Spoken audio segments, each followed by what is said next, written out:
So this is 5-7. This is class. This is what we're talking about today, letters of recommendation, some financial aid. We're jumping off the conversation that we had with Jill on Tuesday, and I've got information about next year and this summer. So letters of recommendation is an assignment for you. It is in K-12. And the reason why I'm asking you to get your letters of recommendation now is because sometimes people move. Sometimes people get so busy, especially if you're a person that you want to ask is like really popular, or a teacher who teaches multiple classes. They're very busy. And so it's really important to ask sooner. So you are going to use letters of recommendations on resumes and job applications. Sometimes when you are applying for a car or a house loan, not only do you need a letter of recommendation, sometimes you need a co-signer. And scholarship applications, college applications, letters of recommendation are something that you are going to need your entire life. Like I have letters of recommendation from my former bosses and department heads and coworkers. Okay. So that's why it is an assignment, because it's also part of the process of next year.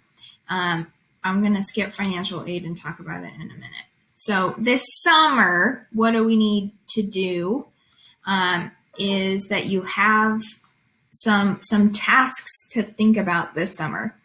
Visiting any college campuses or technical schools, like just going and seeing, can you get closer to your desired career?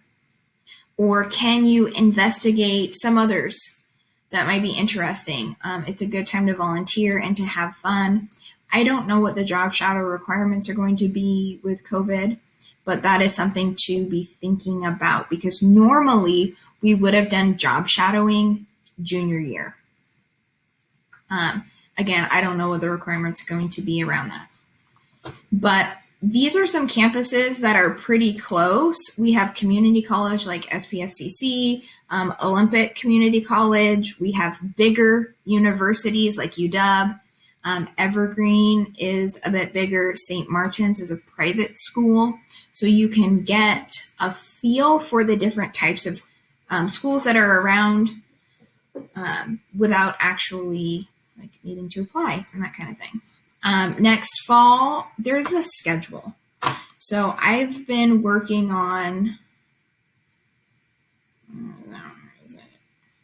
I've looked at a lot of stuff since I started it yesterday.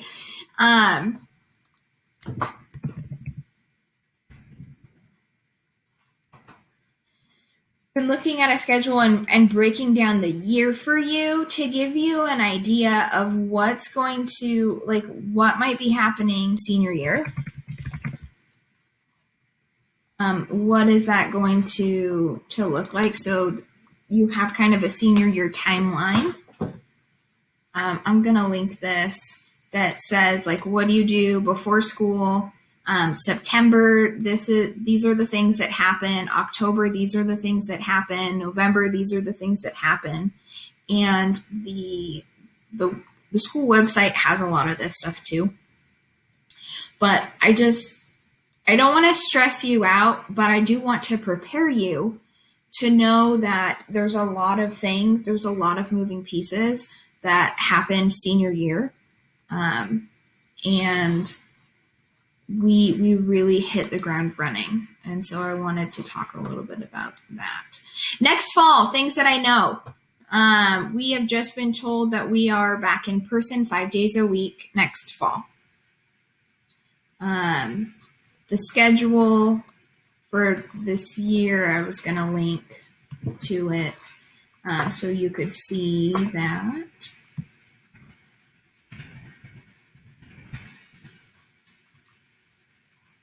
And we also have a lot of resources of the timeline for this year and the timelines for next year. So really, I'm just kind of opening it up and letting you know what's going on. Also, me personally, I am planning on being back on campus for the last 2 weeks of school. I had some health issues, but they're resolving now. Yay.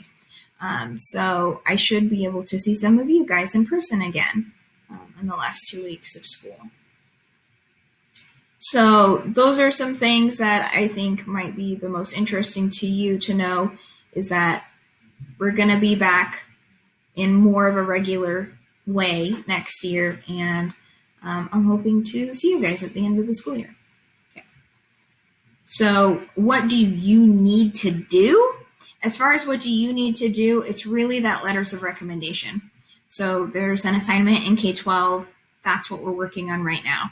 If you haven't already finished your registration or scheduled an appointment with your advisor, that also needs to happen, but they don't want you coming down during class. You have to wait until after school or in between classes to sign up. That's what I got, folks.